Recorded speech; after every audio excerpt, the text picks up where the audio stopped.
No, No. pues Ah, bueno. no ¿Cómo va mucho. esa finalización de semestre? Creo que bien. Sí. Sí, Ah, bueno. pues todo como entra en poco en todas las materias, creo, por el momento. Pues menos mal, por allá no hubo paro ni nada de eso. No, hay una materia que está como atrasadita más o menos, pero no, pues es no en temas, sino en evaluaciones. Ajá. Pero va bien. Ah, listo. Entonces, hoy acabamos ya el tema del curso como tal. Ajá, Y la próxima semana para que la utilices en la preparación del trabajo y la exposición. sí. Listo. Si vas a poder venir al laboratorio, ¿cuándo es que es? 26. 26 de noviembre. Eso es de este sábado de noche, Sí, creo que ¿cierto? sí. Sí, sí.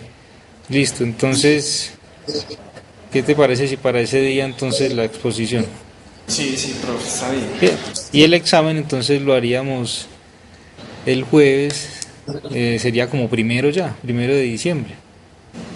Sí. Listo. No, O pues, como sí. de hoy en 15. Ajá, Listo. Entonces quedamos así con esas fechas. listo. O sea que 26. esta semana no hay clases, sí, pues la No, otra.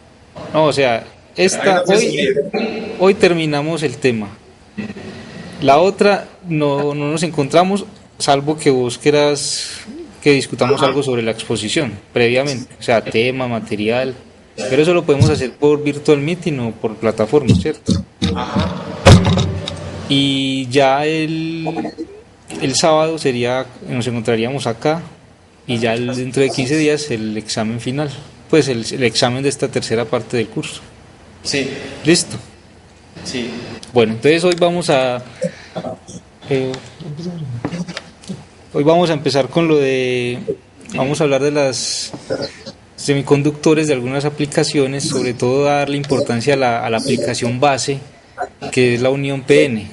A partir de ahí ya vamos a ver más o menos qué es esa unión y a partir de eso se derivan pues toda la física de las aplicaciones en materia de dispositivos de estado sólido basados en semiconductores que se utilizan mucho en la parte de electrónica, como el transistor y todo ese tipo de, digamos, de dispositivos que han ayudado a que la comunicación y sobre todo los aparatos eléctricos y todo sean más pequeños cada día. Entonces es desde ahí, desde esa parte de la unión PN en semiconductores, donde nace toda esa aplicación y esa tecnología que ahora podemos, digamos, disfrutar de alguna manera. Bien, Sí, entonces vamos a empezar con esa parte, a, digamos, a entenderla bien, porque eso te va a servir y va a ser como base para todas las aplicaciones, sobre todo también para la que vas a exponer, que es las celdas solares y los diodos emisores y absorbentes de luz, que también están basados en semiconductores. Entonces digamos que la física es la base para que puedas abordar esos temas con mayor o facilidad o con ya un lenguaje establecido acá por nosotros. ¿Listo? sí. Bien, entonces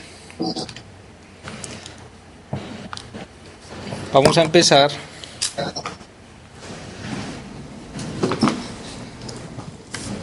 con la aplicación o digamos con un sistema específico a estudiar que son los dispositivos PN.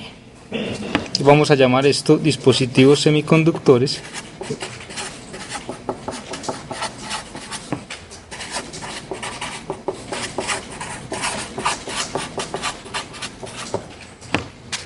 y vamos a hablar propiamente de la unión PN. Entonces ya vamos a ver a qué nos referimos con eso, con esta denominación, la unión PN.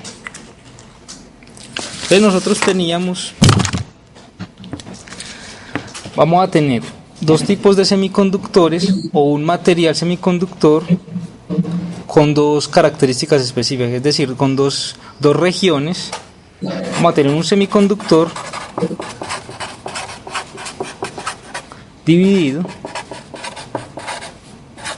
en dos regiones.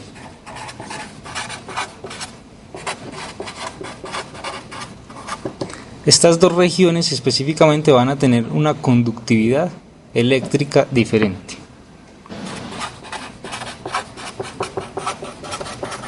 ya sea una conductividad por portadores de carga tipo electrones o tipo huecos, ¿cierto? Sí. Entonces, dos regiones con conductividad eléctrica diferente, ya sea portadores de carga electrones o huecos, que fue, digamos, lo que analizamos la reunión pasada. Bien, entonces, ¿qué pasa? Nosotros podemos tener un material específico, un semiconductor específico, con un cierto tipo de portadores, ya sea que tenga electrones o que tenga huecos.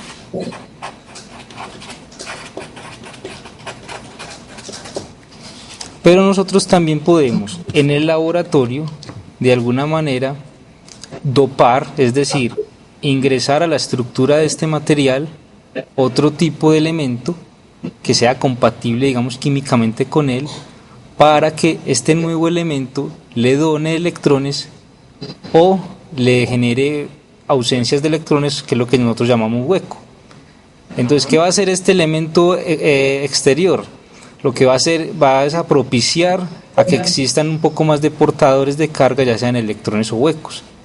Esos son los semiconductores dopados, y a partir de entonces de cómo sea ese dopaje, vamos a hablar de ellos como tipo N y tipo P. Entonces vamos a desglosar un poquito eso. Vamos a verlo con un ejemplo específico. Vamos a suponer que tenemos arsénico. Bien, entonces a este elemento se le agrega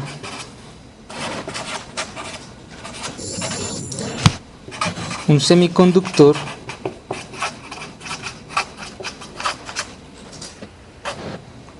digamos del grupo 4 de la tabla periódica. ¿Por qué este? Porque estos elementos de este grupo 4 de la tabla periódica son compatibles para que él pueda recibirlos como invitados. Como que yo, si quiero que usted llegue acá, químicamente somos parecidos, entonces usted me puede dar algo para que juntos podamos formar una estructura que tenga propiedades de conducción mejores que la que tenía él solo. Entonces esa es la idea.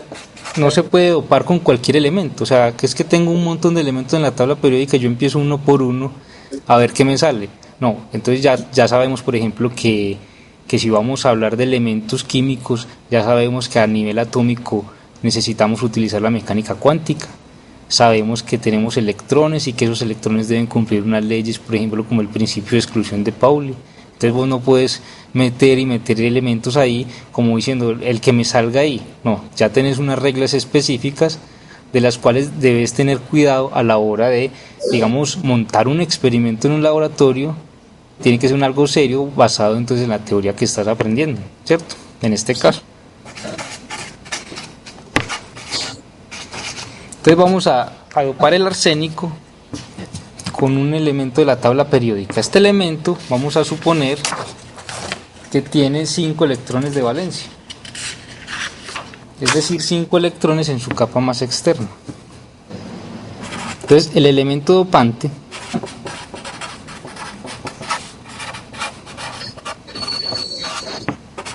va a tener como ejemplo 5 electrones de valencia. ¿Qué quiere decir esto? Que tiene 5 electrones para compartir con otro átomo, ¿cierto? ¿A partir de qué? De un enlace, ya sea covalente, iónico, o digamos de una probabilidad menor tipo Van der Waals y todo eso. Entonces es a partir de ahí donde vamos a empezar este análisis. Entonces tiene 5 electrones de valencia para compartir con el otro elemento. Entonces ellos van a formar una estructura nueva y vamos a decir que van a estar enlazados covalentemente. Entonces este es el material original. Estos, digamos, son sus elementos formando esta estructura específica,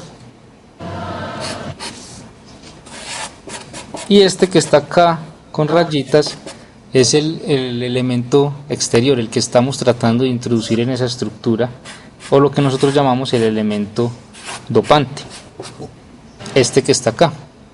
Este que está acá tiene 5 electrones de valencia. ¿Qué quiere decir eso? Que él, si va a estar enlazado covalentemente con los vecinos, él tiene de esos 5 electrones de valencia, él utiliza uno para crear un enlace covalente con el del lado, ¿cierto? O sea que comparte un electrón con el del lado, enlace covalente. Comparte uno con este y con este. Sus primeros vecinos son 4, le queda sobrando un electrón que no forma parte de un enlace. ¿Qué pasa con ese electrón? Ese es el electrón que queda sobrando y es el que va a ayudar a la conducción del material, a que el material tenga propiedades conductoras mucho mejores. Entonces ahí tenemos ya un electrón que va a quedar sobrando y que va a ser propicio para generar una buena conducción en el material. Entonces nos queda sobrando un electrón. ¿Qué pasa con este electrón? Entonces la energía de este electrón va a estar ubicada dentro de la brecha prohibida. ¿Te acuerdas de la brecha prohibida? Sí.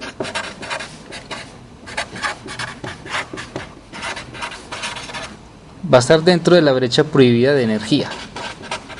Es decir, hace 8 días decíamos que esa brecha, esa energía que hay ahí prohibida para los electrones de valencia y los electrones de conducción, ningún electrón podría estar en esa brecha. ¿Qué pasa cuando dopamos? A partir de dopar con un material, con un elemento diferente, sí puede existir un nivel de energía de este electrón que queda sobrando aquí a partir de estos enlaces, va a estar dentro de la brecha de energía y va a estar dentro en una posición muy favorable para pasar a la banda de conducción.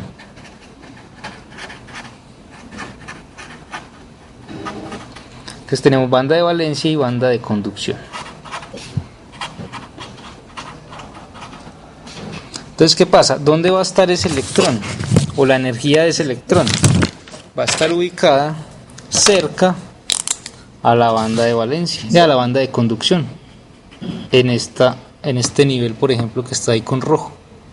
Ahí va a estar el nivel de energía asociado con el electrón que queda sobrando o que dona el elemento que está llegando a la estructura formada anteriormente, originalmente.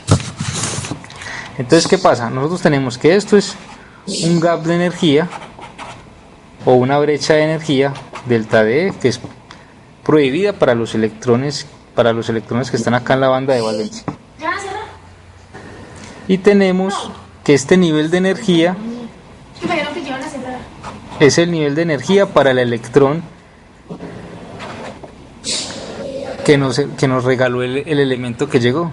Entonces mira la posibilidad que existe. Si yo le doy energía a este sistema, es decir, ¿cómo? Calentándolo, digamos que interactúe con un campo eléctrico, sometiéndolo a una diferencia de potencial. Es decir, si le doy energía de una manera externa, es muy probable que este electrón que está acá pase a la banda de conducción. Y si pasa a la banda de conducción, entonces es ahí donde ya al pasar a la banda de conducción, las posibilidades que él tiene para moverse dentro del cristal y contribuir a la conducción de la electricidad o del calor, por ejemplo, son mucho más favorables que lo que teníamos anteriormente con el material sin dopar. Entonces digamos que esa es el beneficio que tenemos al dopar un material con otro elemento. Entonces, cuando tenemos un semiconductor dopado de esta manera y el elemento que llega le dona un electrón, entonces a este semiconductor que queda con esta estructura le vamos a llamar semiconductor tipo N.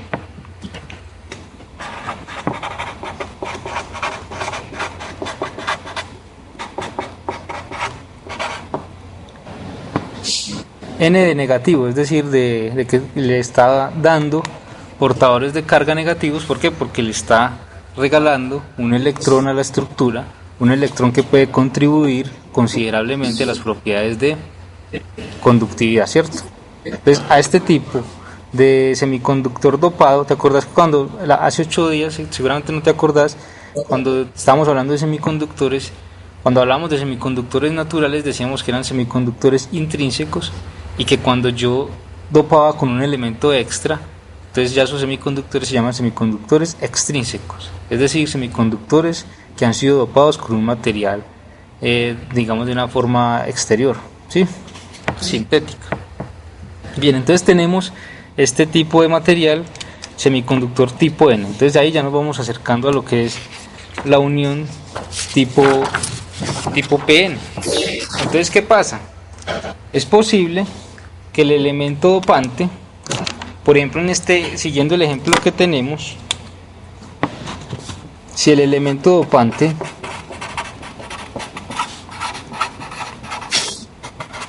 tiene 3 electrones de valencia, ¿qué va a pasar con su estructura entonces? En ese caso, lo que va a hacer él es que se va a enlazar covalentemente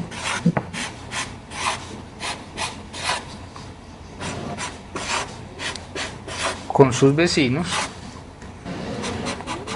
Estamos acá. Pero en este caso, ¿qué va a pasar? Si solo tiene 3 electrones.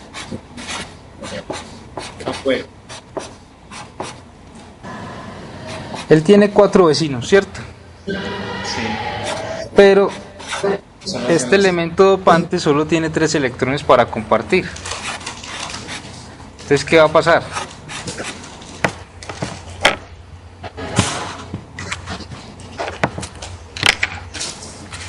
Él compartió un electrón con este de acá, con este y con este. Acá debería existir un electrón compartido, pero no está. ¿Por qué? Porque este que viene acá de invitado solo trae 3 electrones. ¿Qué pasa? Entonces, como hay una ausencia de un electrón acá en este enlace, ¿cómo lo llamamos cuando hay una ausencia de electrón? Hueco. Un hueco. Entonces este elemento exterior que viene a regalar, ya no viene a regalar electrones porque trae muy pocos y los tiene que repartir y ni siquiera le alcanza para todos, genera una ausencia de electrón, es decir, un hueco. Pero en esa misma medida, como hablamos la vez pasada, un hueco también corresponde a una conductividad eléctrica. Pues también es un portador de carga que nosotros le asociamos una carga positiva, la misma del electrón pero positiva. Entonces, en este caso, el hueco que nosotros vamos a denotar como una carga positiva que va a generar este nuevo elemento, ese hueco va a tener una posición dentro de la brecha de energía. Pero ¿dónde crees que estará ahora ese nivel de energía del hueco? Estar más cerca a la banda de valencia. Más cerca a la banda de valencia, exacto. Va a estar cerca a la banda de valencia, es decir, que el hueco, el nivel de energía correspondiente a ese hueco va a estar cerca a la banda de valencia. ¿Qué pasa? Que acá, como hay un lugar vacío para que un electrón que está acá en la banda de valencia pueda saltar hacia él, porque es mucho más fácil que él salte de acá a este nivel de energía que está más cerca que de acá a la banda de conducción. Pero entonces, ¿qué pasa cuando él salta de acá digamos a la ausencia de electrón que hay en este nivel? Él acá va a dejar entonces ¿qué? Un hueco, y ocurre lo mismo. El que está por acá cerquita brinca hacia él y deja un hueco, y es así como nosotros hablamos de una corriente de huecos, pero en este sentido, en la banda de valencia, ¿cierto? Ajá. Entonces, por eso, este dopante que trae 3 electrones y que deja uno con una ausencia de electrón, también es un dopante bueno, porque también genera digamos, unos portadores de carga, ya no electrones, sino huecos, pero al fin y al cabo portadores de carga. Entonces, cuando tenemos un semiconductor de este tipo, entonces nosotros llamamos que tenemos un semiconductor tipo P.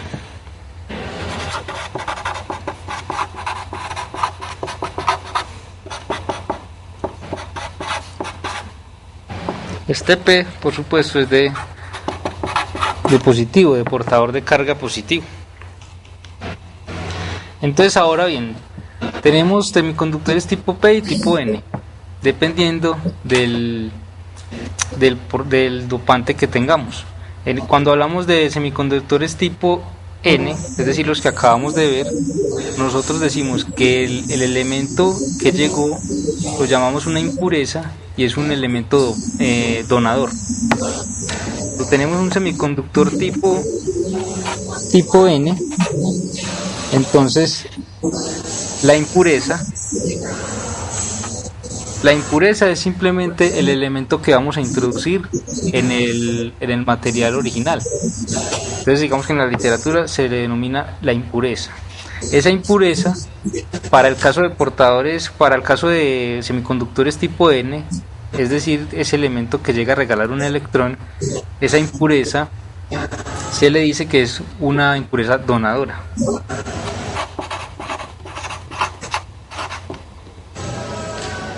Y en el caso de semiconductores tipo P, la impureza es digamos una impureza aceptora, es decir, que genera la posibilidad de aceptar un electrón generando un hueco. ¿Sí? Entonces es digamos que la nomenclatura para cuando uno va a leer este tipo de materiales.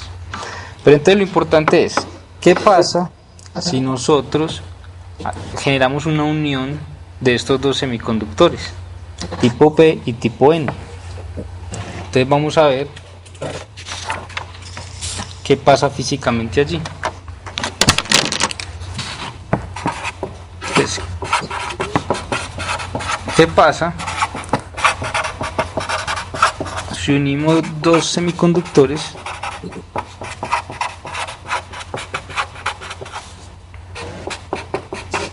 tipo P y tipo N? ¿Qué pasa en esa estructura? Entonces, la cosa es así. En la unión vamos a tener tres regiones. Vamos a tener la región del semiconductor tipo P, o sea, con portadores positivos, y vamos a tener la región del semiconductor tipo N. En la región de semiconductores tipo P vamos a tener una mayor cantidad de portadores de carga positivo. O sea, también pueden haber negativos, pero la mayor cantidad de portadores en un material tipo P, semiconductor tipo P, van a ser positivos, o sea, huecos, ¿cierto? Sí. En el extremo donde tenemos un semiconductor tipo N, entonces la mayor cantidad de portadores de carga van a ser electrones. Entonces vamos a darles una una carga negativa. Y acá en esta región, que nosotros vamos a llamar la región de agotamiento,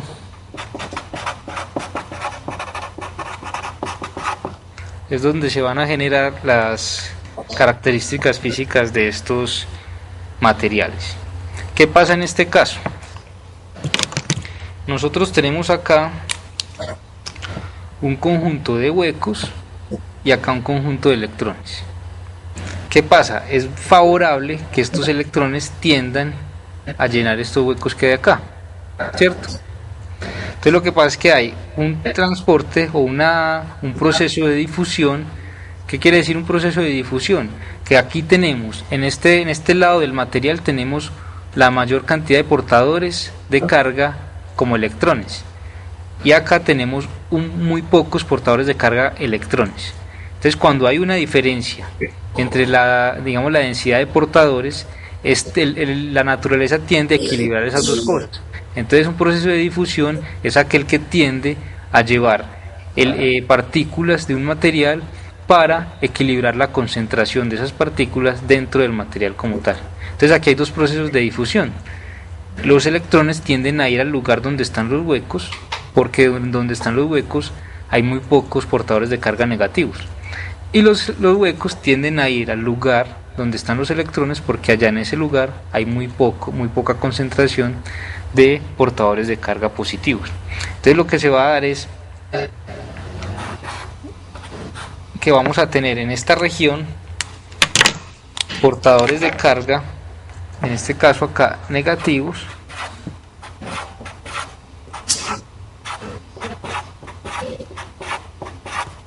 y en este caso por acá positivos.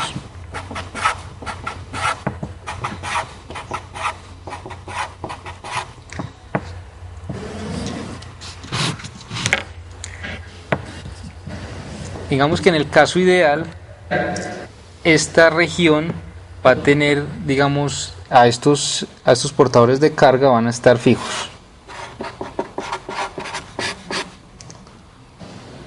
Dentro de esta región de agotamiento. Pero bien, si nosotros tenemos una densidad de carga acá positiva y otra acá negativa, lo que me quiere decir eso es que se está generando un campo eléctrico. Entonces ese campo eléctrico que se genera en esta región de la unión de dos materiales tipo PN va en esta dirección. Dentro del material, dentro de esta unión, se genera un campo eléctrico en esa dirección. Bien, entonces si se genera un campo eléctrico es porque allí también hay, entre esta región que hay acá y esta que hay acá, hay una diferencia de potencial. Es decir, que entre esta posición que tenemos acá y este de acá existe una diferencia de potencial V sub 0.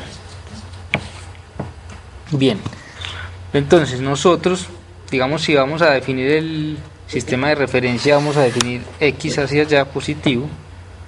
Nosotros tenemos marcada una región muy importante que es esta región de agotamiento, donde se está generando un campo eléctrico específico. ¿Qué pasa? Que nosotros vamos a definir esa región, vamos a poner el 0 en la mitad y aquí vamos a poner un menos X que corresponde a los portadores de carga positivos y acá uno que corresponde a los portadores de carga negativos. Entonces estamos simplemente generando un sistema de referencia para tratar físicamente esta región de agotamiento que tenemos ahí, donde se genera un campo eléctrico y una diferencia de potencial. Entonces, ¿qué papel juega esta diferencia de potencial? Esta diferencia de potencial en algún momento va a impedir que pasen más huecos hacia la otra región y que pasen más electrones a la otra. Es decir, él va a ser como un switch que va a apagar, digamos, no va a permitir que los huecos sigan pasando, y de ahí viene la naturaleza de esto a la aplicación de, por ejemplo, un diodo. No sé si has visto un diodo en el laboratorio. Sí. Que solo deja pasar, ¿cierto?, la corriente en un sentido, pero si pasa en el otro, no hay acción, no se prende por lo menos el bombillito, en el caso más simple. Sí. Entonces ya vamos a ver por qué se da esta particularidad, y de ahí viene entonces toda la aplicación que tiene esta parte de la unión PN, y sobre todo en la parte de la región de agotamiento. Bien, entonces tenemos en esta región de agotamiento van a existir dos corrientes. Una que es la que se nos da cuando, por ejemplo, estos portadores de carga positivos quieren ir hacia este lugar de los portadores de carga negativos. Y otra es una corriente generada por este mismo campo eléctrico. mira que este campo eléctrico, ¿qué va a hacer? Este campo eléctrico va a hacer que los huecos que vienen hacia acá se traten como de devolver. Cuando vos tenés, por ejemplo, solamente la unión táctil y empieza a correr el tiempo, el proceso de difusión, por ejemplo, mirándolo desde los huecos hacia los electrones, el proceso de difusión va a ser mayor y va a empezar a pasar un montón de huecos hacia el lado contrario. A medida que se vayan acumulando más huecos en ese lado, se va generando entonces un campo eléctrico en dirección contraria. Entonces, a medida que pasa el tiempo, ese campo eléctrico se va haciendo más intenso, de tal forma que ya actúe sobre los huecos que están pasando acá. Es decir, que este campo eléctrico va a generar una fuerza que va a hacer que estos huecos tiendan a devolverse, ¿cierto? Entonces, en ese caso hay dos cosas que están jugando, una que va hacia el lado, que es el proceso de difusión, y la otra en el sentido contrario, que es el proceso de la acción del campo eléctrico sobre los portadores de carga. Entonces ahí tenemos dos corrientes que al final lo que quieren es equilibrarse. Entonces vamos a ver qué ocurre cuando esas dos corrientes tienden al equilibrio. Entonces en lo que estamos pensando ahí es en lo siguiente. Nosotros tenemos la unión y digamos que lo estamos viendo desde el lado de los portadores P. Entonces, en este caso nosotros vamos a tener unos huecos que van en esta dirección hacia digamos el material tipo N, pero a medida que van pasando huecos a esta parte, se va generando entonces un campo eléctrico en esta dirección. ¿Qué va a pasar entonces? Que estos huecos que están llegando acá tienden a devolverse, y en ese sentido entonces hay otra corriente en oposición a la corriente generada naturalmente por el proceso de difusión. Entonces son esas dos corrientes que yo te estoy diciendo que están ahí peleando y que en algún momento van a llegar al equilibrio.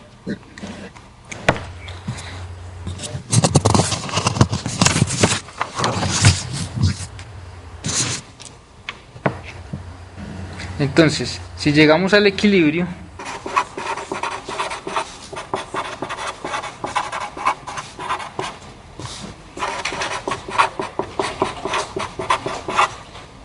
vamos a obtener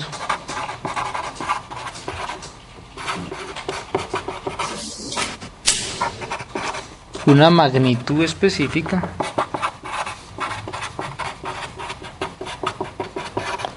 para el campo eléctrico que se forma en la región de agotamiento.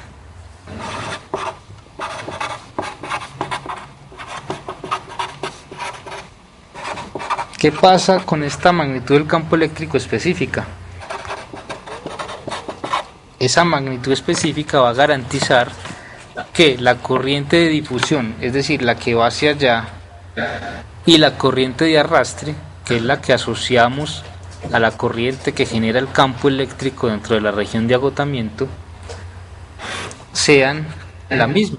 Es decir, todos los huecos que pasan se devuelven. Esa es una condición de equilibrio. El equilibrio no quiere decir que todo se quede quieto, simplemente que la condición de equilibrio ahí es que el campo eléctrico es tal que ya los huecos que pasan, ese mismo número se va a devolver. Entonces ahí lo que tenemos entonces es una condición de equilibrio entre dos corrientes. Bien, entonces vamos a hacer un poquito más cuantitativo eso. Nosotros tenemos para la corriente generada por un proceso de difusión, la podemos escribir como la carga, un coeficiente de difusión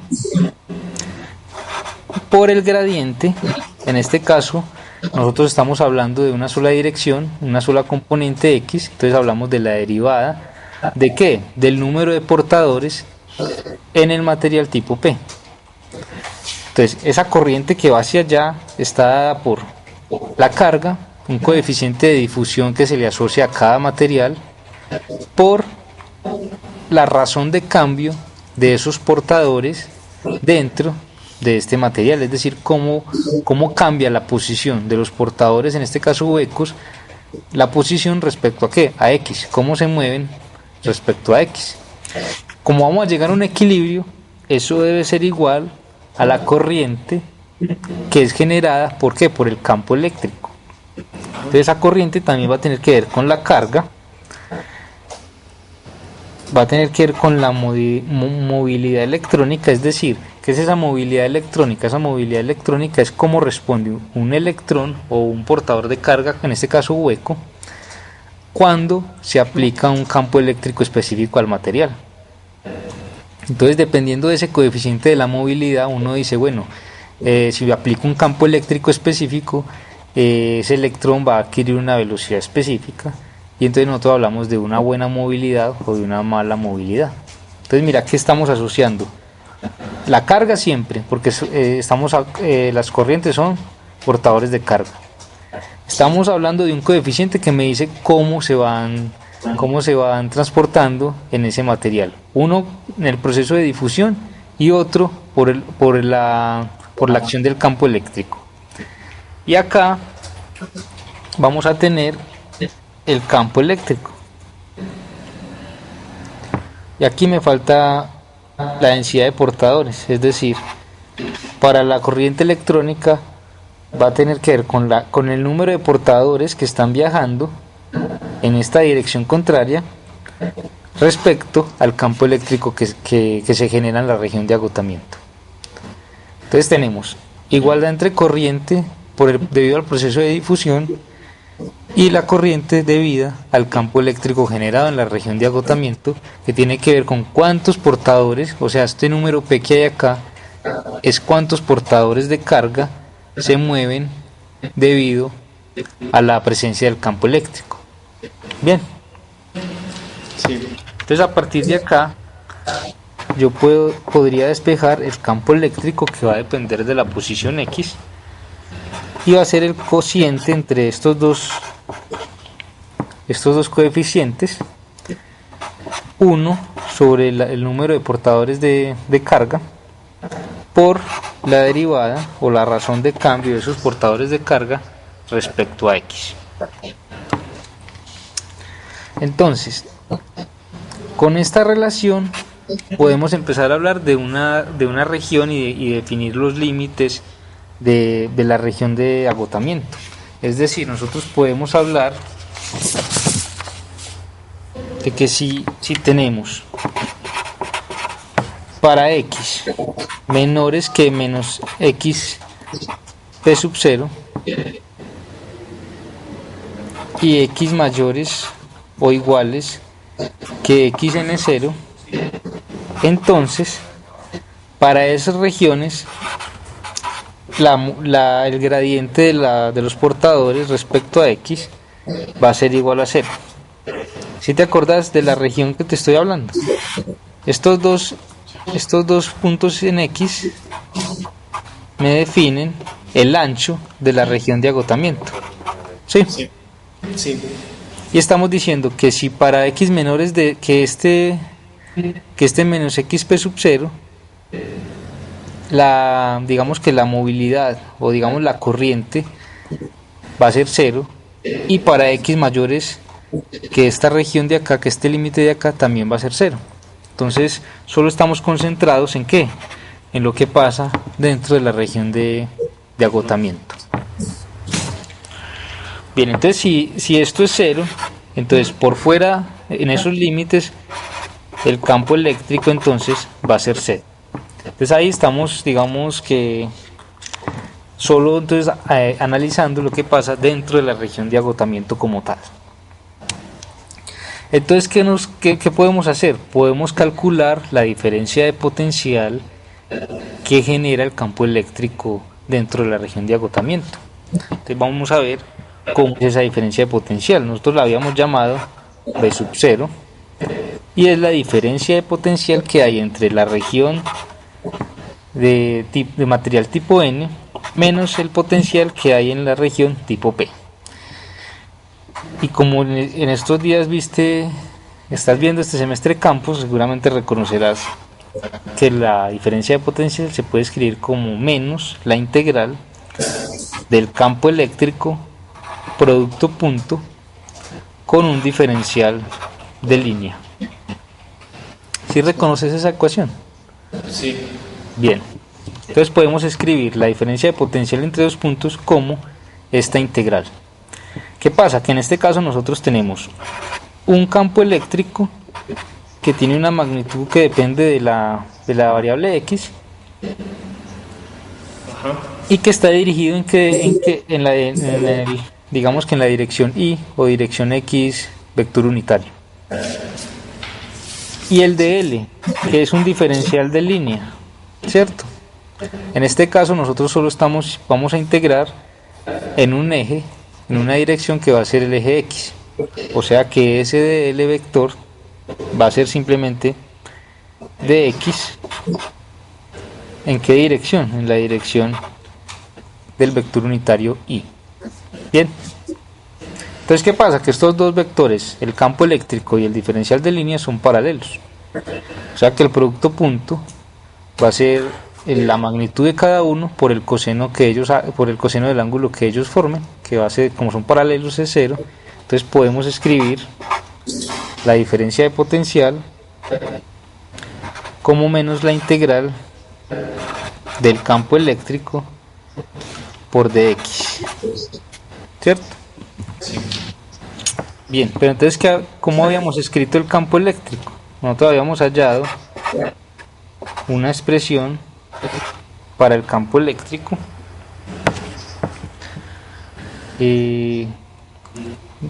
la habíamos obtenido, habíamos obtenido que era la división de los dos coeficientes de transporte por el gradiente de los portadores de carga, y esto va a ser multiplicado por x. Esta razón entre el coeficiente de difusión y la movilidad electrónica se puede escribir en términos de la temperatura y de la constante de Boltzmann de la siguiente manera. Este cociente va a ser igual a Kt, la constante de Boltzmann por la temperatura, sobre la carga del portador. Entonces, teniendo en cuenta, mira que en este caso se nos cancela el diferencial en x, ¿cierto? Sí. Y nos queda una integral en términos de la densidad de portadores. Entonces, ¿qué nos queda? Nos queda que b sub 0 va a ser igual a menos kt sobre q por la integral de lo que teníamos ahí. Digamos, en este caso sería p sub 0, p sub n 0, en este caso es p de p sub 0, 1 sobre p de p, y esa es la integral, esa integral que da.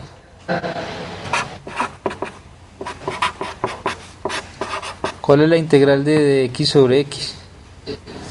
O de p sobre p. Logaritmo natural de p.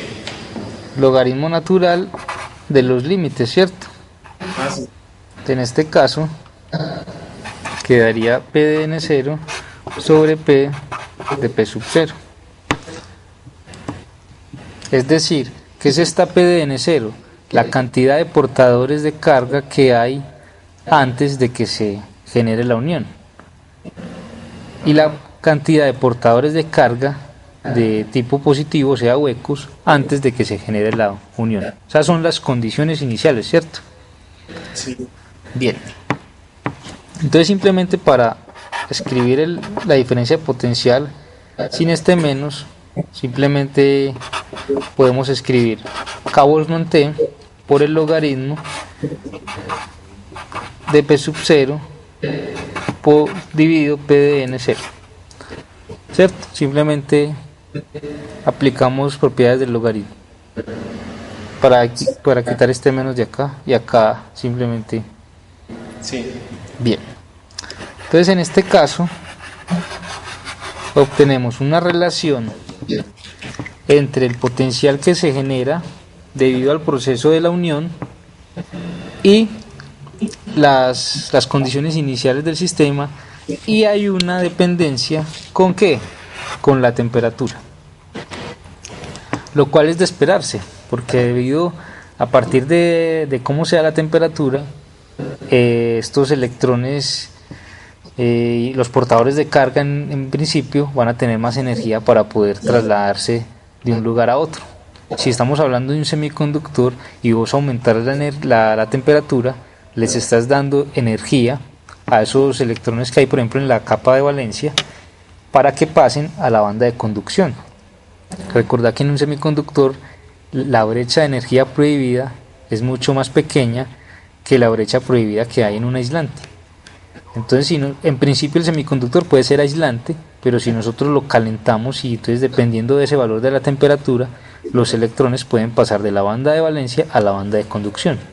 Entonces es muy razonable que ese potencial que se genera en la unión de dos materiales semiconductores dependa de la temperatura. Bien. Pero entonces nosotros estamos tratando de, si queremos hallar, por ejemplo, cuál es el ancho de la región de agotamiento. Nosotros queremos hallar cuánto vale ese ancho y de qué depende. Esta relación, aunque nos da una información de cómo depende el potencial de la temperatura, no nos dice cómo podemos calcular ese ancho de la región de agotamiento. Entonces, para poder ir a buscar una expresión que nos dé información acerca del ancho de la región de agotamiento, vamos a calcular el campo eléctrico generado en dicha región de otra manera. Para ello, entonces, vamos a decir que queremos hallar esta cantidad W, vamos a llamarla W, que va a ser simplemente lo que vale el ancho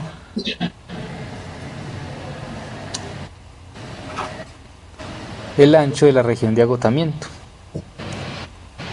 Queremos hallarla, pero entonces calculando el potencial no obtuvimos alguna información acerca de eso. Entonces vamos a calcular el campo eléctrico a partir de la ecuación de Gauss diferencial, que es una de las leyes de Maxwell. No sé si la recordás de tu curso de campos, o por lo menos creo que la debes estar viendo en este momento. La divergencia del campo eléctrico va a ser igual a la densidad dividido la permitividad del espacio. ¿Te es familiar? Sí. Una de las leyes de Maxwell, que digamos que en un caso en campos que podrían decir que es igual a cero. Seguramente vos lo has visto, que es igual a cero cuando decimos que no hay fuentes de carga en ese sistema. Cuando no hay fuentes de carga, vos decir que la divergencia del campo eléctrico es igual a cero. Bien, pero esta es, digamos, la ley de Gauss en forma general, ¿cierto? Cuando ya hablamos de cómo es la divergencia de un campo eléctrico dentro de un material como tal. Bien, y esta es una constante que depende entonces de cada material. Cuando hablamos de sub cero, hablamos de la permitividad del vacío, ¿cierto? Que es como casi todos los casos que se ven en campos son en el vacío. Casi no se mete uno con el electromagnetismo en la materia, es decir, dentro de los materiales. Como ya estamos hablando de un material específico, debe aparecer la densidad y debe aparecer una permitividad diferente a la del vacío, por supuesto, ¿cierto? Bien, entonces nosotros tenemos esta divergencia, simplemente me va a dar la derivada de este campo eléctrico respecto a una de las componentes. Nosotros tenemos que este campo eléctrico generado en la región de agotamiento está solo ¿en qué dirección? En X. En X. Entonces esta divergencia simplemente me va a dar la derivada respecto a X del campo eléctrico. Y eso va a ser igual a ¿qué? A menos Q, que es la carga, y ese N sub A va a ser el número de portadores de carga que genera la impureza como tal. ¿Te acuerdas que ahora cuando metimos una impureza al material original, él lo que va a dar es a generar o huecos o electrones? En este caso estamos hablando de huecos. Entonces este n sub a es como el número de portadores de carga que nosotros denominamos aceptores, es decir, esos huecos que pueden aceptar un electrón. Entonces ese n sub a es el número de ese tipo de portadores que se generan con la impureza. Obviamente no estamos hablando de una sola impureza, estamos hablando de varios elementos en un material normal, ¿cierto? Entonces hay muchos portadores de carga que se van a generar y eso los estamos denotando por este producto que tenemos acá, Q por N. Y eso dividido la permitividad del espacio. Bien, entonces si vamos en búsqueda del campo eléctrico, simplemente entonces tenemos que el diferencial de campo eléctrico va a ser igual a menos Q Na epsilon por el diferencial en X. Y ahí entonces solo nos resta integrar desde 0 hasta un valor del campo eléctrico que depende de X. Y acá vamos a integrar desde, como estamos viendo esto desde el lado del semiconductor tipo P, entonces desde menos X sub 0P, XP0, hasta un X específico, un X general. Entonces vamos en esta dirección, este es el ancho de la región de agotamiento, y aquí tenemos menos X0, menos XP sub 0, y vamos a integrar desde aquí hasta un X cualquiera en esa región. Bien, sabiendo que el campo eléctrico depende entonces de esa variable X. Entonces, ¿cómo nos queda esa integral? Entonces, simplemente nos dice que el campo eléctrico que depende de la variable X va a ser igual a ¿qué? A menos Q por Na sobre la permitividad por X más XP sub 0. Ajá. Esa sería entonces el campo eléctrico asociado a la región del material tipo P. Esto lo estamos viendo desde el lado P, es decir que tenemos esta estructura, aquí está la mitad de la unión, esto es el eje X y estamos suponiendo un campo eléctrico que viene en esta dirección. Esto desde el lado P.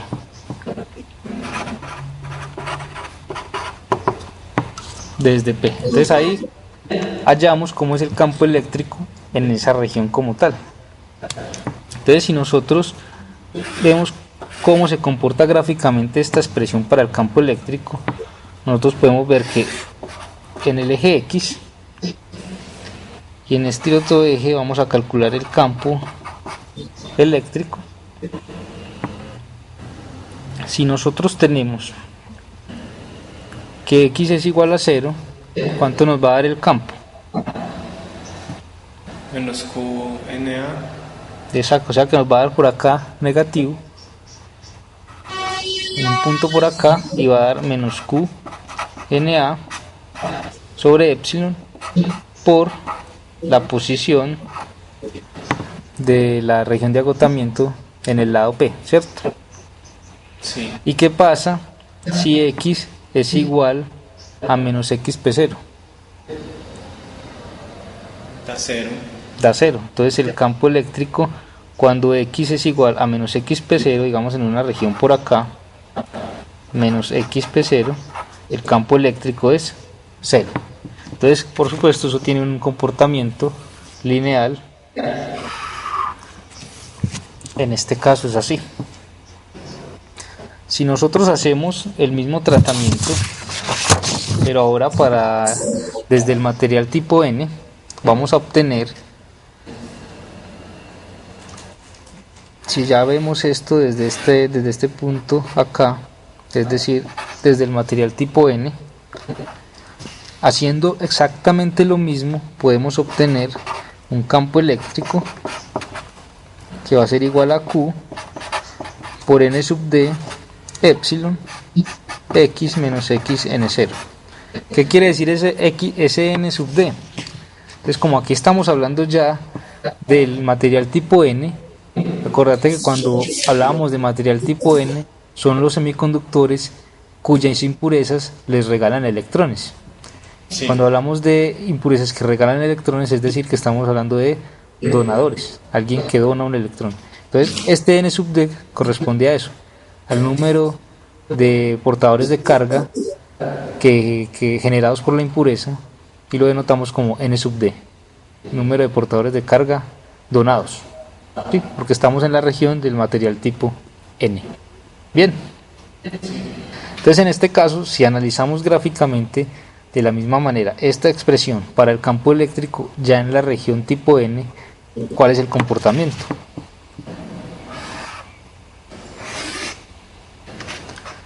Tenemos el eje X, el campo. ¿Qué pasa si X es 0?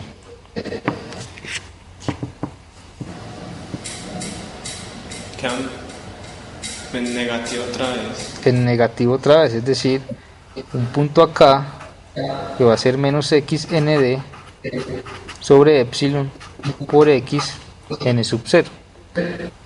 Y si x es igual a x n0, entonces me va a dar 0. O sea, si yo ubico, si x es igual a x n0, el campo eléctrico va a ser 0. Mira que estamos evaluando en los extremos de la región de agotamiento, ¿cierto? En ese caso también tenemos un comportamiento de este tipo. Entonces, si vos miras las dos gráficas, mira que esta región que tenemos acá es la unión, y nosotros tenemos que en la región del material tipo P el comportamiento del campo eléctrico viene así hasta un valor negativo, y el comportamiento de la región del material tipo N, el campo eléctrico se comporta de esta manera. Acá esas dos regiones, por supuesto, tienen un punto en común, y nosotros debemos garantizar que el campo eléctrico sea continuo. ¿Qué quiere decir eso entonces acerca de los valores que toma el campo eléctrico en ese punto? ¿Cómo, profe? Nosotros vemos que el comportamiento del campo eléctrico en el lado del material tipo P viene de esta manera hasta un punto en el eje negativo del campo eléctrico. Cuando me voy para el material tipo N, veo que el comportamiento del campo eléctrico empieza en un valor negativo en el eje del campo eléctrico y empieza a aumentar hasta llegar a 0. Acá hay un punto común, este y este, donde el campo eléctrico debe ser continuo, es decir, ahí no debe tener valores diferentes, porque tenemos que garantizar la continuidad del campo. Entonces, en esos dos puntos, los valores que toma el campo eléctrico deben ser iguales. Sí. Entonces vamos a hallar igualando los dos valores que toman el campo eléctrico cuando nos acercamos de la región P y la región N, a ver qué información podemos sacar de ahí acerca de lo que queremos hallar, que es una forma de calcular el ancho de la región de agotamiento. Entonces, en ese caso vamos a tener que menos Q n sub d sobre epsilon por x n0 va a ser igual a menos Q na sobre epsilon x p0. Entonces, en ese caso vamos a hallar una relación entre las posiciones, digamos los valores extremos de la región de agotamiento y el número de portadores de carga que son generados a partir de las impurezas. Es decir, nosotros vamos a llegar a una relación de este tipo.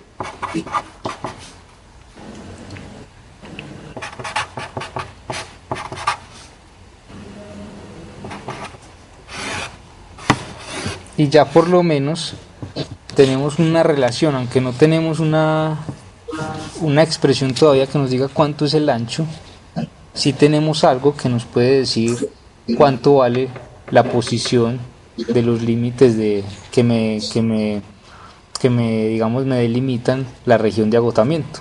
Entonces, a partir del campo de hallar el campo eléctrico, a partir de la ecuación de la ley de Maxwell, de la divergencia del campo eléctrico, pudimos hallar esta relación como tal. Bien, entonces vamos a ver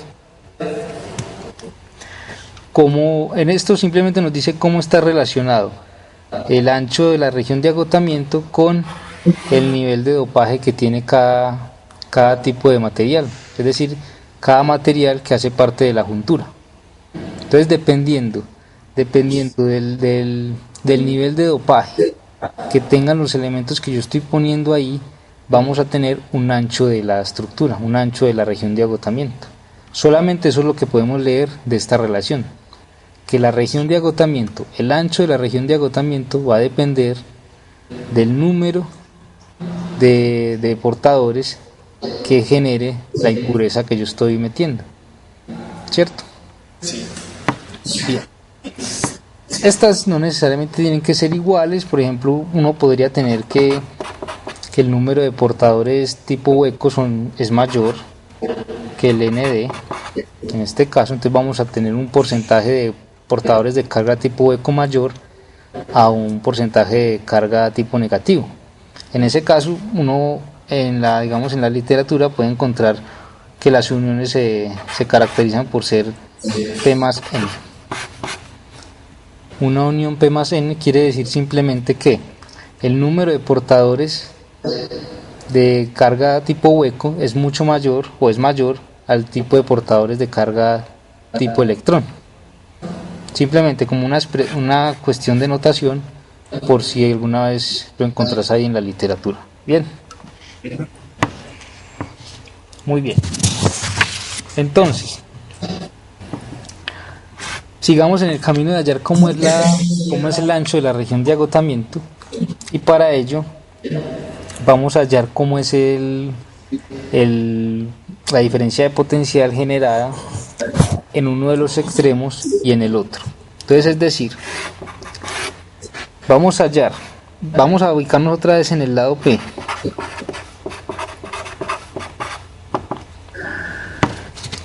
Aquí lo que hicimos fue pararnos en cada lado y hallar cómo se comporta el campo eléctrico. Bajo ese análisis llegamos a esta relación. Vamos a ver qué información nos da la diferencia de potencial que hemos hallado anteriormente. Vamos a ver si nos da un poco más de información acerca de cuáles son esos límites que me demarcan la región de agotamiento como tal. Entonces vamos a hallar el voltaje que hay entre menos XP0 y X igual a 0. Entonces, en ese caso vamos a llamar el potencial que hay en 0, Pi sub C, menos el potencial que hay en este punto, menos XP0. Y en este caso ese potencial va a ser igual a 0. ¿De dónde viene eso? Nosotros teníamos que al generar ese campo eléctrico en esta estructura, nosotros tenemos un campo eléctrico acá, y vos sabes que un campo eléctrico se dirige siempre desde un potencial mayor a uno menor.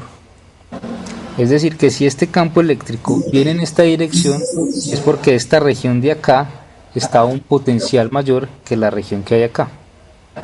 Bien, entonces, si este es el material tipo P y este es el N, digamos que una gráfica para ese potencial, para el comportamiento, podría ser así. Si esto es menos XP0 y esto es XN0, que es el ancho de la región de agotamiento, ese potencial viene de ser por acá 0 en esta región, que es el mínimo, y empieza a aumentar hasta llegar a un valor B sub 0 en la región de un potencial mayor. Mira qué es. Un campo eléctrico en esta dirección es el que se genera. Eso nos dice como sabemos que un campo eléctrico tiene una dirección desde un potencial mayor a uno menor, entonces esta región del material tipo N está a un potencial mayor que la que está el potencial en la región del tipo P. Entonces por eso, cuando estamos acá, en este cálculo que estamos tratando de hacer acá, el voltaje entre la región, entre x menos xp0, que es acá, y 0, que es este, nosotros decimos, el potencial acá es 0, que es este que tenemos acá, y vamos a ver cuánto vale el potencial en 0. Entonces estamos hallando esta diferencia de potencial en la región tipo P. Bien. Sí. Listo. Entonces para ello utilizamos la misma ecuación que estábamos utilizando ahorita.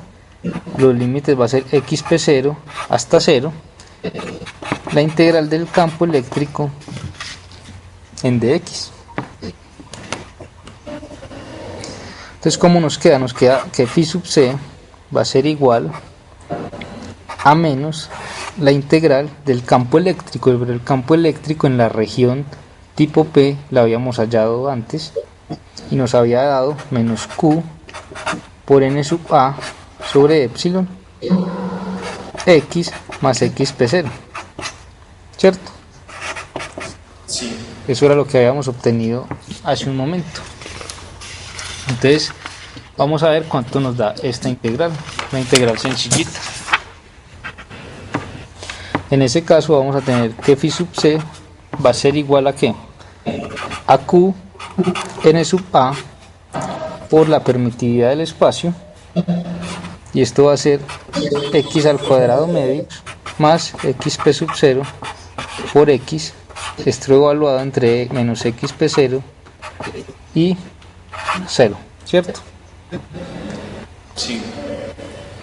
En ese caso, vamos evaluando los límites, vamos a obtener Qn por A sobre epsilon,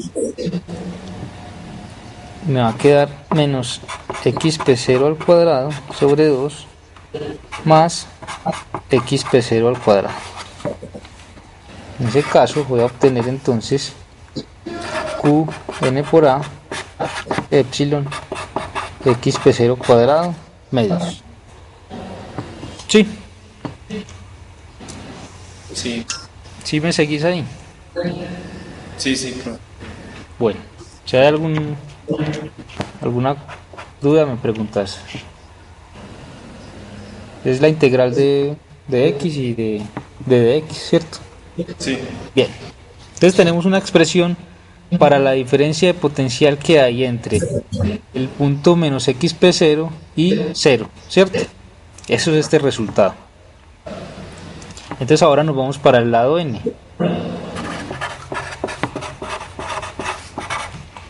En el lado n vamos a calcular el voltaje o la diferencia de potencial que hay entre 0 y x n0. Entonces en ese caso nosotros vamos a tener, si quieres recordar la gráfica que te acabo de mostrar, ¿cuál es el voltaje en x n0? Es el voltaje generado en la región de agotamiento B sub 0. Entonces va a ser, tenemos B sub 0, ¿y cuál es el voltaje hallado en 0?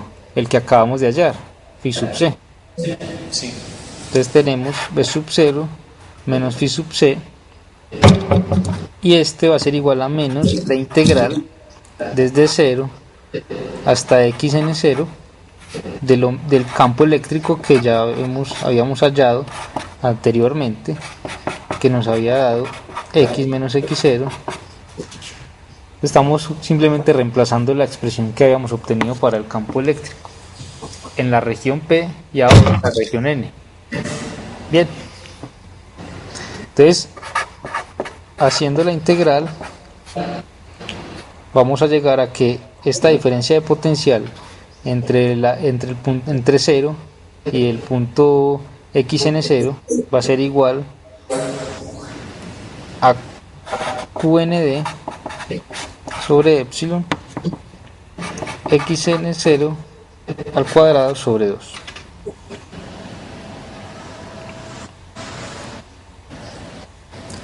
Pero esta de acá yo ya la hallé, que es esto que está acá arriba. Sí. Entonces vamos a reemplazarlo y vamos a ver a qué es igual b sub 0. Entonces quedó que qnd sobre epsilon xn0 cuadrado sobre 2, que es lo que tengo acá, más phi sub c, que es esta expresión de acá, queda q n sub a por epsilon xp0 al cuadrado sobre 2. Entonces ahí ya estoy llegando a una relación entre estas dos cantidades, que es la que estoy buscando. Entonces vamos a ver cómo me queda esa expresión como tal.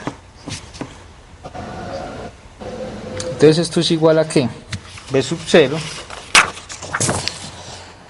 va a ser igual a qna por xp0 sobre 2 epsilon xp0 más xn0.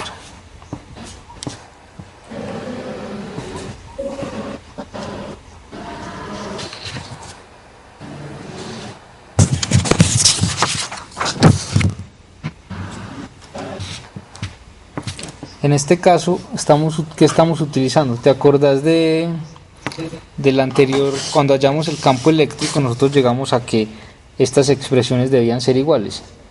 Q n por a xp0 sobre epsilon debía ser igual a q a menos q n de xn0 sobre epsilon. Sí. ¿Te acordás? Que en el límite abajo del campo eléctrico, en este comportamiento que tenía acá, sí. Entonces acá en la anterior expresión, simplemente como tenemos este y tenemos este, aprovechándonos de esta igualdad, escribimos todo en términos de esta. Y ahí sí podemos sacar factor común y dejar estos dos como términos, digamos, aparte, que son los que nos van a servir para caracterizar el ancho de la región de agotamiento. ¿Sí? Sí, profe. Bien, entonces llegamos a una expresión muy importante, porque mira que ahora sí tenemos cómo relacionar el voltaje que se genera en la región de agotamiento de sub 0 con qué, con el ancho de la región de agotamiento como tal. Entonces vamos a ver cómo podemos escribir entonces una de estas posiciones de la región de agotamiento, es decir, uno de sus límites en términos del otro, a ver de qué variables depende. Entonces te acordás de esta relación que obtuvimos ahorita, que xn0 sobre xp0 es igual a n sub a sobre n sub d. Sí. Que la obtuvimos también calculando el campo eléctrico, ¿cierto? Sí. Entonces, a partir de esta relación y de la que acabamos de obtener, vamos a ver cuánto vale xp0. Entonces simplemente vamos a pasar el 2 epsilon a multiplicar y vamos a pasar a dividir el q por el n sub a. Y esto me va a quedar igual a ¿qué? A xp0 al cuadrado más xp0 por xn0, ¿cierto? Sí. Pero entonces veamos qué es xn0 de la relación que obtuvimos unos minutos antes. Entonces xn0 va a ser igual a n sub a sobre n sub d por xp0. Entonces, reemplazándolo en la anterior ecuación, vamos a llegar a que xp0 al cuadrado más este producto que tenemos acá nos va a dar n sub a sobre n sub d por xp0 al cuadrado también. Esto va a ser igual a n sub d más na sobre n sub d por XP0 al cuadrado, ¿cierto? Sí. Entonces a partir de ahí yo puedo llegar a que XP0, esa posición, va a ser igual a ¿qué? A la raíz cuadrada de 2 epsilon nd sobre Q por Na nd más Na. Esto por P sub 0. Entonces mira que una de las posiciones que me delimitan la región de agotamiento ya la puedo escribir en términos de otras variables como tal. ¿Que cuáles son? La carga, la permitividad del espacio, que es dependiendo de cada material, el nivel de portadores que donamos con la impureza y la suma del nivel de portadores, donadores y aceptores. Y todo eso depende de cuál sea el valor del potencial generado. Es decir, que aquí ya estamos teniendo un indicio de que dependiendo de cómo sea el ancho de la región de agotamiento, va a ser el potencial generado en esa región o viceversa. Dependiendo del potencial generado en esa región, nosotros vamos a poder saber el ancho de la región de agotamiento. Esa es la información que obtuvimos en esta expresión. Si yo conozco cómo puede estar variando ese potencial en la región de agotamiento, podría decir entonces cuál es el ancho de esa región. Entonces vamos a calcular en este caso cuánto es ese ancho de la región de agotamiento que nosotros habíamos definido como W. Nosotros habíamos dicho que W iba a ser el ancho de la región de agotamiento y la teníamos como N0 más XP0, una distancia. Entonces sabemos que esto lo podemos escribir como Na sobre Nd por XP0 más XP0. Y ya utilizando la expresión que obtuvimos ahorita, o si se quiere podemos escribir esto N sub A más N sub D sobre N sub D por XP0. Estoy haciendo la suma. Sí. Y ya tenemos este XP0. Este XP0 ¿qué es? Es esa raíz cuadrada que acabamos de obtener. La raíz cuadrada de 2 epsilon por nd sobre q n sub a por la suma por b sub 0, ¿cierto? Sí. ¿Qué hacemos entonces? Metamos este n sub a más n sub d a la raíz. ¿Cómo lo metemos? Al cuadrado. Sí. Y lo mismo con el n sub d que hay en el denominador. Entonces,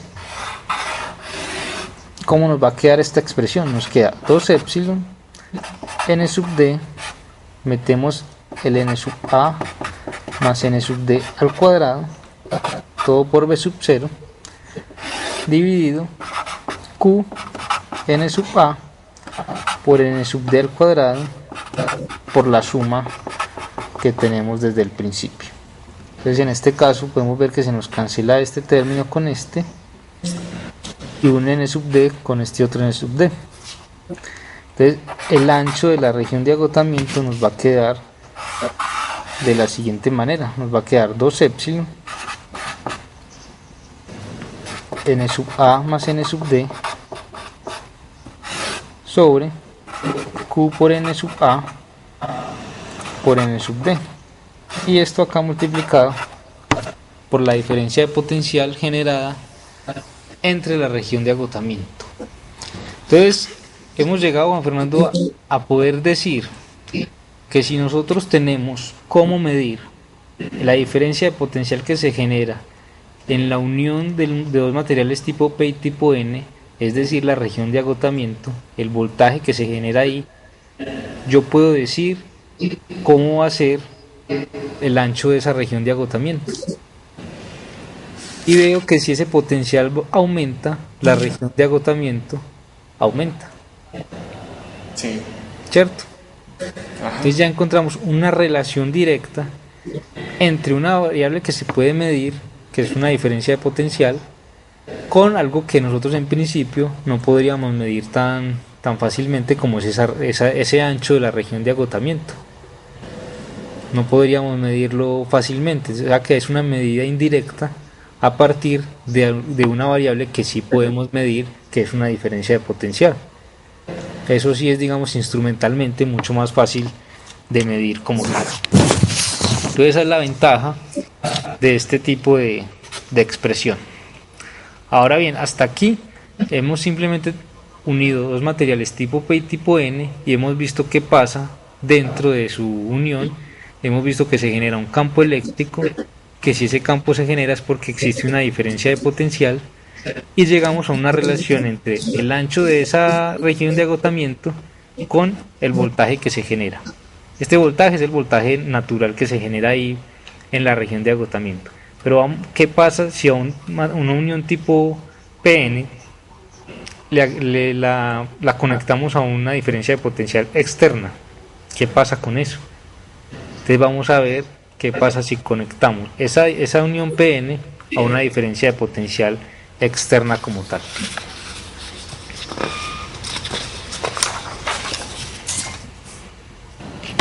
Entonces en ese caso vamos a hablar de una unión PN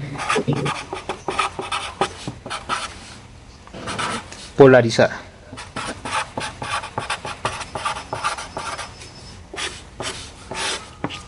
Vamos a hablar de la unión PN polarizada.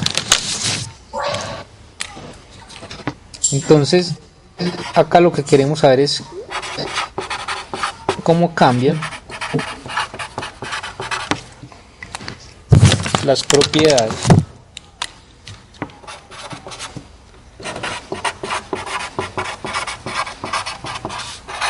de la unión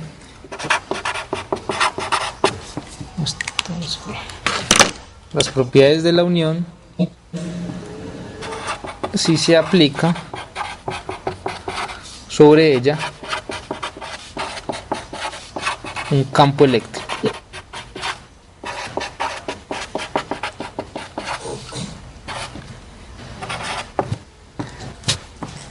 ¿Qué pasa ahí? Entonces en este caso la respuesta de la unión PN respecto a ese campo externo va a depender de cuál es la dirección de ese campo externo. Entonces ahí vamos a hablar de una polarización directa y de una polarización inversa. Entonces vamos a hablar, en el primer caso tenemos la unión, material tipo P, tipo N. Sabemos que en la unión se genera ¿qué? Un campo eléctrico interno, ¿cierto? Sí. Eso es lo que vimos ahorita.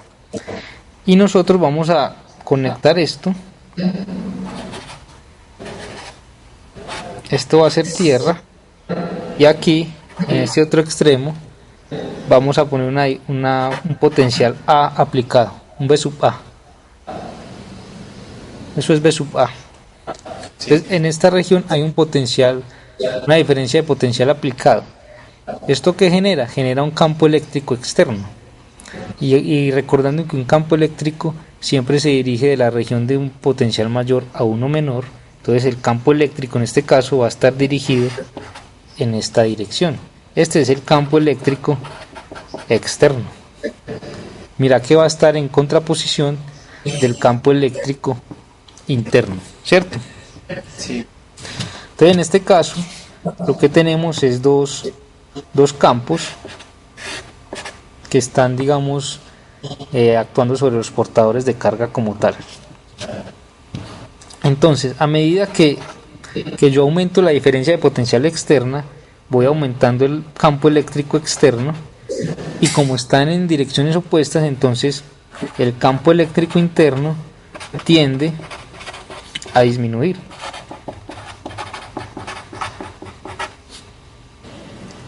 Y en este caso esto implica que B sub 0, o sea, el potencial natural de la unión, también disminuye.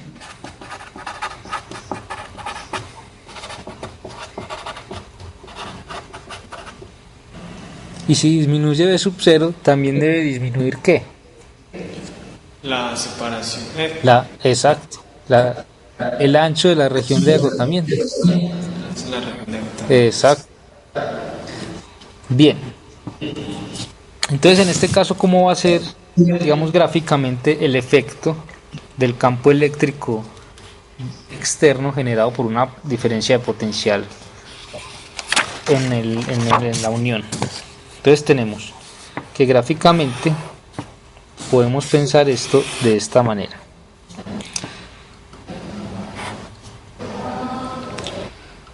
Tenemos que en esta región, el potencial es 0 y él llega a un valor acá, B sub 0.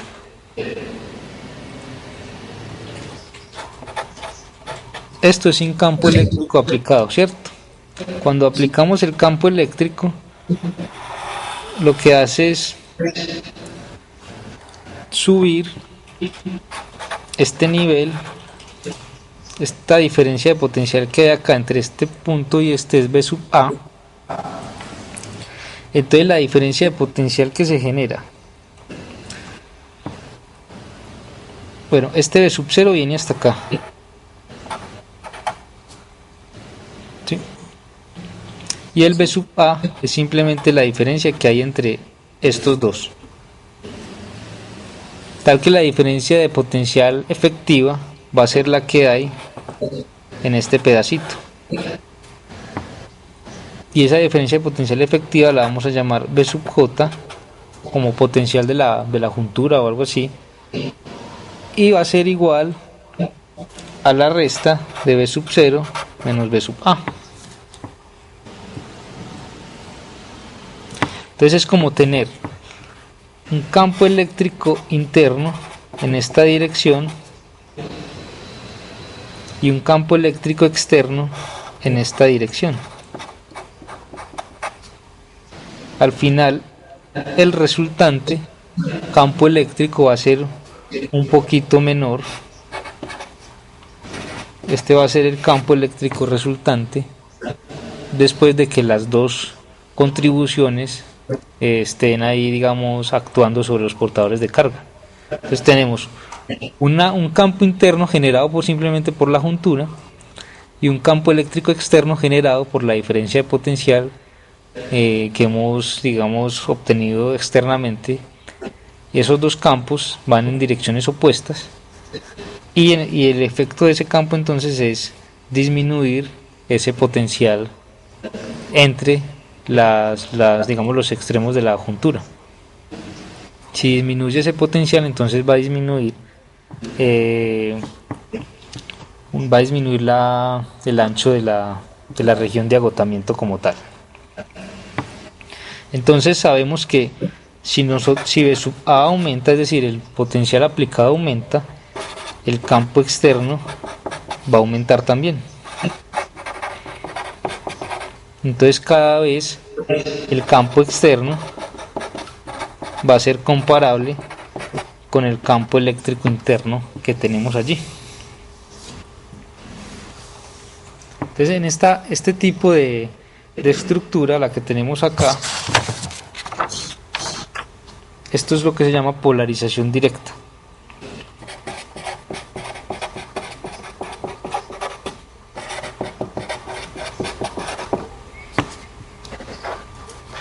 Una polarización directa. Lo contrario ocurre cuando aplicamos la diferencia de potencial. Esta es la estructura P, esta es la N, aquí tenemos la Tierra y aquí aplicamos el potencial como tal. Entonces, en este caso también tenemos lo mismo, un campo eléctrico interno y el campo externo va a ir desde B sub A hacia Tierra. Sí. ¿En qué dirección? En la misma dirección del campo eléctrico interno. En ese caso los dos van en la misma dirección como tal. Entonces, gráficamente, ¿cómo podríamos ver esto? La polarización inversa.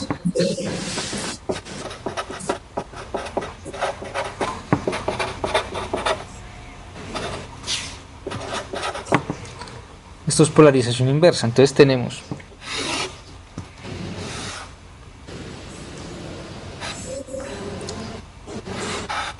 este sí va a ser B sub 0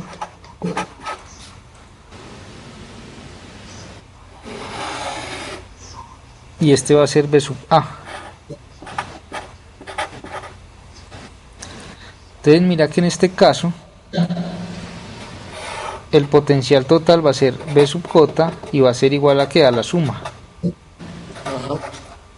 Es decir, que la diferencia de potencial, la diferencia de potencial que hay en la unión, cuando usted conecta esto de esta manera, va a aumentar.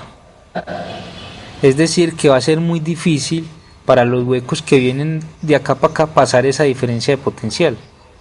Por eso es que cuando usted conecta una cosa en polarización directa, usted favorece de alguna manera que los huecos pasen de esta región a esta. ¿Por qué? Porque usted puede variar este valor del potencial. Pues, usted tiene una fuente externa y usted lo puede variar y hacerlo tan intenso como quiera para que venza el campo eléctrico interno. Pues como el campo eléctrico interno genera una diferencia de potencial que hace que los huecos no puedan pasar más, usted con esa fuente externa que tiene en su dirección del campo eléctrico hacia allá, va a hacer que los huecos puedan ir y pasar al otro lado. Pero si usted lo conecta en polarización inversa, lo que hace es aumentar esa pared eléctrica que se encuentra en los huecos, y lo que va a hacer es que no va a pasar corriente en esa dirección. Eso es por eso hablamos de un comportamiento tipo diodo. ¿Cierto? Cuando ya aplicamos una diferencia de potencial, favorecemos la corriente en un sentido. Si nosotros invertimos la diferencia de potencial, ya la corriente, digamos, el sistema como tal va a impedir que parte de la corriente siga su curso. Va a haber una corriente pequeña, pero es, digamos, que ese efecto de tipo diodo, ¿cierto? Sí. Bien, entonces este comportamiento tipo diodo que encontramos acá es el que le da la gran aplicación a este tipo de uniones. Uno puede pensar en un rectificador de una señal, por ejemplo. Si va a entrar, digamos, un potencial de este tipo variable, un potencial de este tipo, y va a llegar, digamos, a la unión. La unión puede servir, dependiendo de cómo esté polarizada, va a servir para que en una parte deje pasar la corriente y en otra la lleve a cero. La deje pasar y en otra la lleve a cero. La deje pasar y la otra la lleve a cero. Como un rectificador, ¿cierto? Sí. Entonces, digamos que esa es la gran, digamos, aplicación que tiene este tipo de uniones, porque lo que hace es de alguna manera incorporarse a los circuitos electrónicos modernos. Sin embargo, esta no es, pues, digamos, la aplicación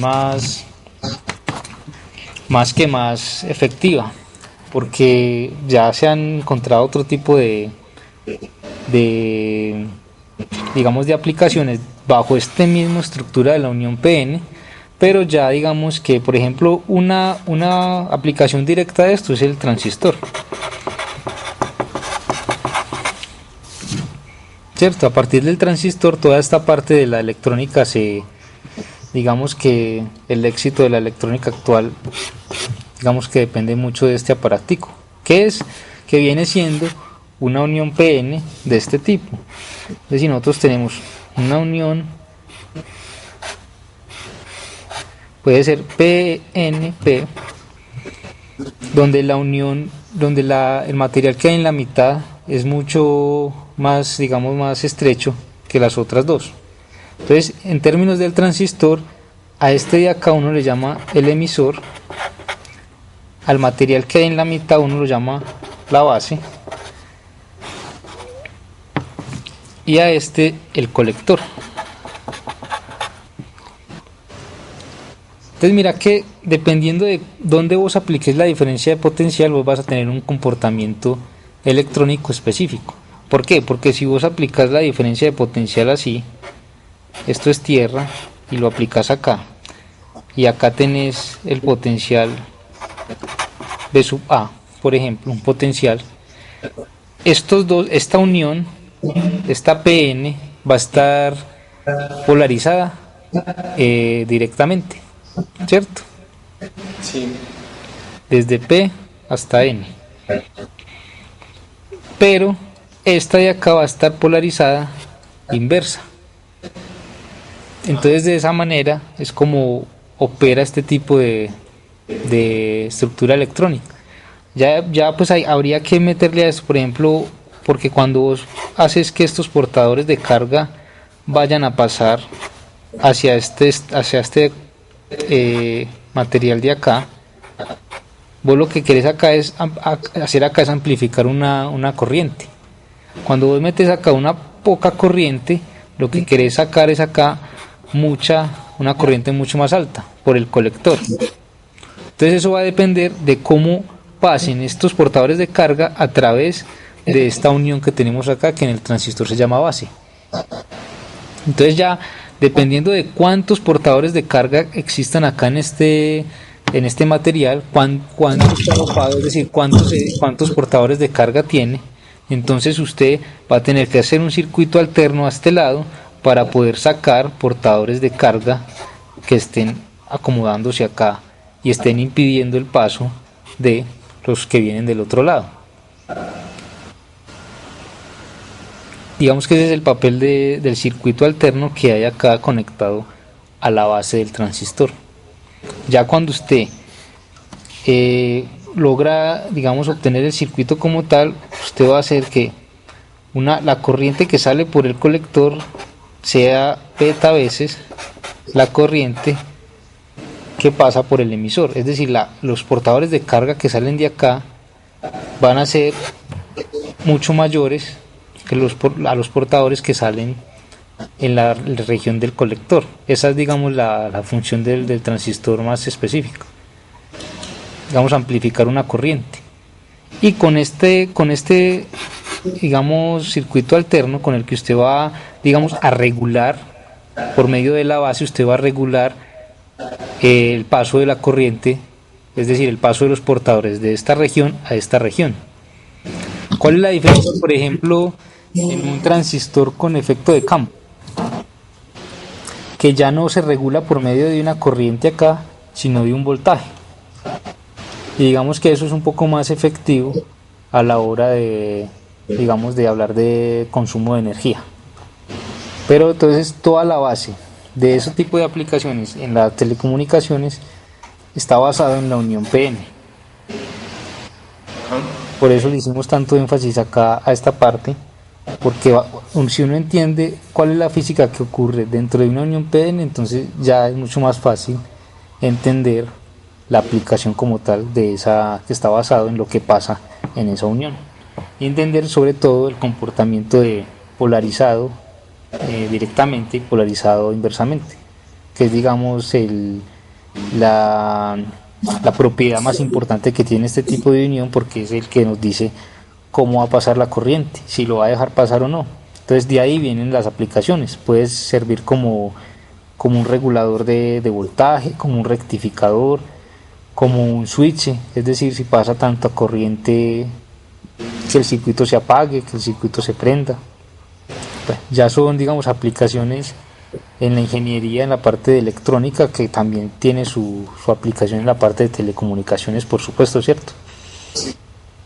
Bien, entonces en la exposición podríamos, digamos, ampliar este tema, ya conversando los dos, y hablar sobre las aplicaciones que tendríamos acerca de este tipo de estructura.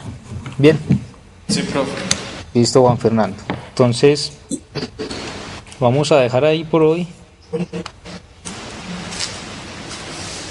Vamos a dejar ahí y ya entonces quedamos así para dentro de 15 días hacer el examen y el sábado 26 la exposición. Sí. Listo, Juan Fernando, entonces te estaré enviando el taller y lo vamos trabajando por plataforma, listo, Sí, profe. como siempre. Que estés muy bien.